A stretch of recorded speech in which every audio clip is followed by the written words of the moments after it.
అనుకున్నప్పుడు దేవుడు ఎలాంటి పరిస్థితుల నుంచి దావీదుని విడిపించాడో మనం చూద్దాం. ఇక్కడ దావీదు రాసిన 28వ కీర్తనలో దావీదు ప్రార్థన చేస్తున్నాడు, దేవుని యొక్క ఆక్రందన చేస్తున్నాడు, దేవుడితో మాట్లాడుతూ అంటున్నాడు, యెహోవా నేను నీకు మొరపెట్టుచున్నాను, నా ఆశ్రయదుర్గమా మౌనంగా ఉండక నా మనవి ఆలకించుము. ఇజ్రాయెల్ ప్రజలకి తెలుసు ఆశ్రయదుర్గం ఎవరో, ఇజ్రాయెల్ ప్రజలకి బాగా తెలుసు. ఆశ్రయదుర్గం అంటే బండ, శిల అని అర్థం.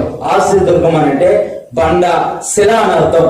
వారికి బాగా తెలుసు ఆశ్రయదుర్గము ఎవరో, వారికి బాగా తెలుసు. ఇజ్రాయెల్ ప్రజల్ని 430 సంవత్సరాలు బానిసత్వంలో నుంచి విడిపించి నడిపించిన వారు ఎవరో వాళ్ళకి బాగా తెలుసు కనుక ఇక్కడ దావీదు కూడా అంటున్నాడు, యెహోవా నేను నీకు మొరపెట్టుచున్నాను, నా ఆశ్రయ దుర్గమా మౌనము